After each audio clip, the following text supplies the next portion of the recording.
زاہدہ زیدی شاعرہ کا تعارف۔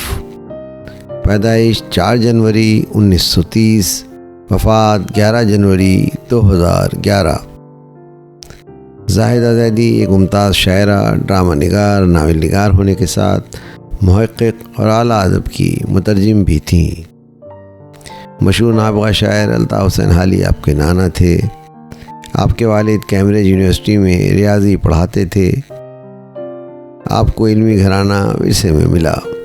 یوں خدا نے آپ کو ایک صاحب مطالعہ، ادبی شخصیت بننے کا ماحول دیا، جس سے آپ نے خوب فائدہ اٹھایا۔ عاصمہ صدیقی کا زاہدہ زیدی کی شاعری کے بارے میں ایک مضمون زیر مطالعہ تھا، جس میں آپ نے زاہدہ زیدی کی شاعری، جو کہ فکری شاعری ہے، اسے اپنے علمی اسلوب میں ایک تجزیاتی مطالعے کے عنوان سے بہترین انداز میں پیش کیا ہے۔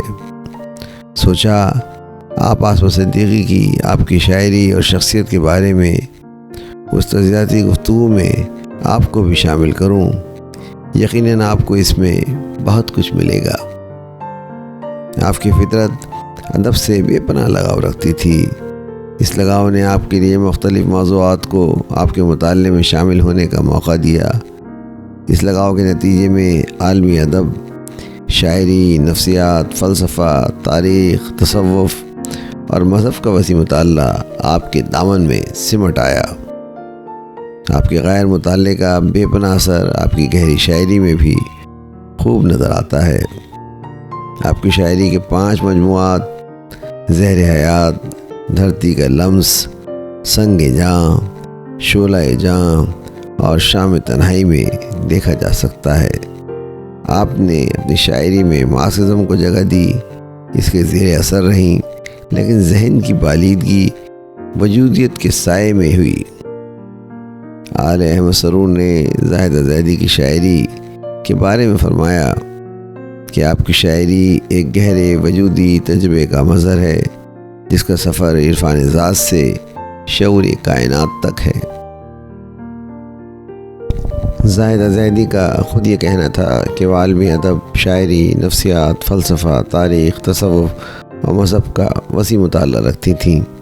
وجودیت اور مارکسزم سے گہرے طور پر متاثر رہی تھیں۔ نئے کلاسک میں آپ کی شاعری کا تعارف کراتے ہوئے یہ کہا گیا ہے کہ آپ کا انداز خطابیہ ہے۔ آپ زاہدہ زیدی کے متعلق یہ بالکل غلط اور گمراہ کن مفروضہ ہے۔ اپنی غزلوں سے سینکڑوں اشعار، 150 سے زائد نظموں میں شاید ہی کہیں آپ نے میں کہہ کر قاری کو براہ راست مخاطب کیا ہو۔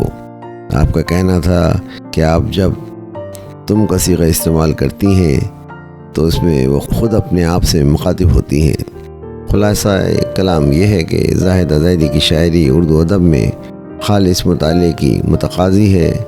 شاعرات میں ہی نہیں بلکہ شعراء میں بھی انہوں نے اپنی شاعری کے ذریعے اپنی آواز کی پہچان کو قائم کیا ہے، جس کا اعتراف آل احمد سرور، شمس الرحمن فاروقی، گوپی چند نارنگ، اسلوب احمد انصاری، پروفیسر قمر رئیس جیسے اہل علم نے جا بجا کیا ہے۔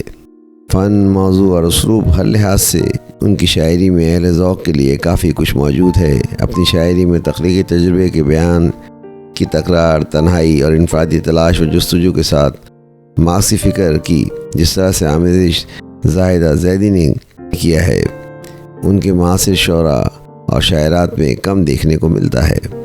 مغربی مطالعہ اور ہمسر اردو شاعری کے منظرنامے سے واقفیت کی بنا پر انہوں نے اپنی شاعری میں ہیئت اور موضوعات کا خوب تجربہ کیا ہے۔ خیر، تحریر پھر طویل ہو رہی ہے، اس گفتگو کو یہاں روکتے ہیں اور زاہدہ زیدی کی ایک خوبصورت نظم وہ جس کا انتظار تھا کو سنتے ہوئے گفتگو کو سمیٹتے ہیں۔ پیش خدمت ہے نظم وہ جس کا انتظار تھا، وہ جس کا انتظار تھا شفق کو، بادلوں کو، راہ گزر کو، آبشار کو، خزاں کی پتیوں کو، چاندنی کو، دھوپ کو، بہار کو، وہ جس کی آرزو تھی ساعتوں کو، خاموشی کو، ذہن کو، خیال کو، تصور محال کو، کھنکتی پیالیوں کو، کرسیوں کو، جام میں کو، شمع ناتمام کو، دوپہر کو شام کو وہ جس کی آہٹیں سماعتوں کے کنج میں نہا تھیں، جس کا عکس جلوریز تھا بصارتوں کی جھیل میں، وہ کیا فقط صبا کا سرمگی خرام تھا، وہ کیا فقط صبا کا سرمگی خرام تھا کہ شاخ گل کا سایہ خفیف تھا، کہ موج آب پر کرن کا ارتعاش تھا، جو ایک پل میں سامنے سے یوں گزر گیا کہ وہ سبھی جو منظر تھے آنکھ ملتے رہ گئے، مگر وہ اس طرح گزر گیا کہ یک بیک وہ انتظار کی بساط ہی الٹ گئی۔ وہ کھیل ختم ہو گیا، وہ کھیل ختم ہو گیا، اور اس کے بعد آسماں سے زمیں، زمیں سے آسماں تک، خلا خلا خلا خلا۔ آواز و پیشکش سراج الدین۔